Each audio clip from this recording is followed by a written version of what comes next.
There are truths we don't choose to say. They come out on their own, in the cries of a newborn, or in the silence of a broken man. Her name was Claire, 31 years old, a discreet woman, balanced, almost invisible in a crowd.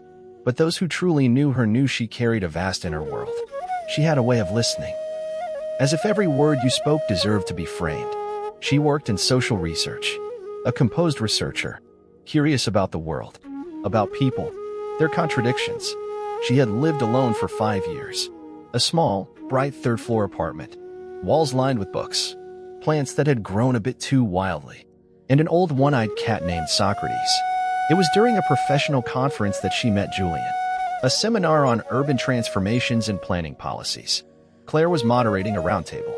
Julien was presenting a pilot project he had developed with his team. He was a civil engineer, not the kind who spoke to fill space. But when he did, people listened. They met during the lunch break. She was looking for a quiet table. He was reading notes, alone, in a secluded corner. She sat across from him without thinking and simply said, "Looks like you're avoiding the networking crowd." He looked up, slightly surprised, and smiled. "I avoid people who only listen to reply." They talked for an hour. About architecture. About cities being disfigured. Narrow sidewalks. And silence, too. And something happened. Not a sudden attraction, but a slow realization. As if their two very different worlds had found neutral ground. They saw each other again that evening. Then again, a few weeks later, in a bar halfway between their two cities. And from meeting to meeting, what started as coincidence turned into a relationship.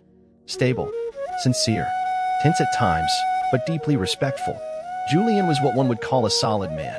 Reliable, patient, a bit of a perfectionist.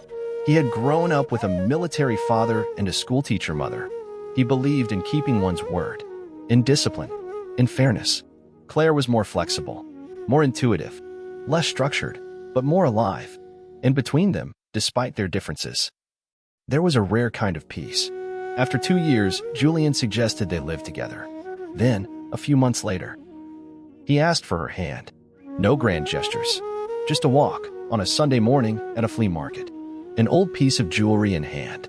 And this question, "Can we just keep going like this, forever?" Claire cried, and said yes. The wedding was simple, a civil ceremony, a renovated farmhouse reception hall, linen tablecloths, string lights, a vegetarian buffet, a homemade playlist. But most of all, lots of laughter, lots of love, and that feeling of having found what some search for all their lives. They moved into a 2-story townhouse. Julien set up a workshop for his models. Claire had a small office under the stairs. Their nest, their world.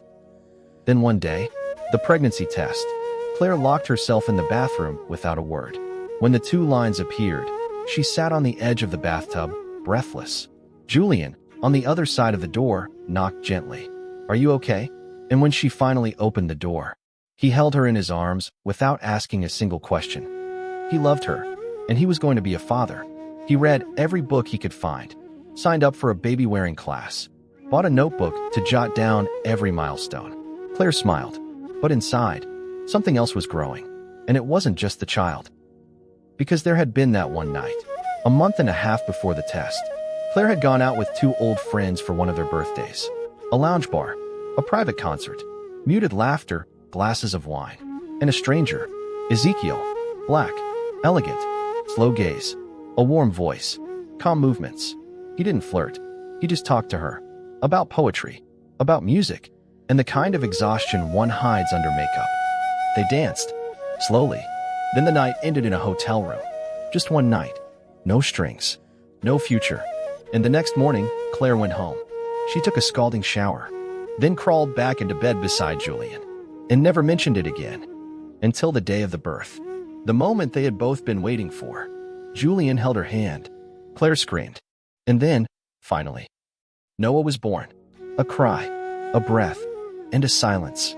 The baby was beautiful, but mixed race. Caramel skin, curly hair, light features. No ambiguity, just certainty. And in that moment, Julien's gaze shattered. He didn't shout. He didn't hit anything. He left and didn't return. Claire, alone in her hospital room, held Noah against her and kept whispering, "I'm sorry. I'm so sorry. But no one answered. Back home a week later, a letter was waiting for her. Short, I don't hate you, but I can't live with someone I no longer recognize. She barely ate for days. She couldn't look at Noah without remembering what she had destroyed. But one morning, Julien came back. He had no blame in his voice. Just a proposal. We have to find his father. For him. Not for you. Not for me. They found Ezekiel after some digging. Married. 2 kids.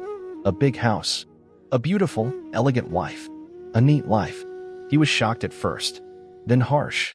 You want me to take a kid I don't even know? You slept with me one night. And now you show up with a baby? Claire broke down. Julien, calm, clenched his fists. And simply said, "It's not the child who will carry your cowardice. It's you. For the rest of your life." Today, Claire raises Noah alone. He's 2 years old. He laughs like he doesn't know the pain in the world.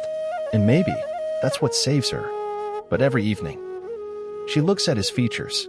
She loves him with a vast love. But she knows that sometimes you never come back from your mistakes. And Julien? He's somewhere else. He lives. He breathes. But a part of him stayed back there, in that delivery room. At the exact moment everything fell apart. Some truths shatter without a sound. And when the silence returns, you're never the same again.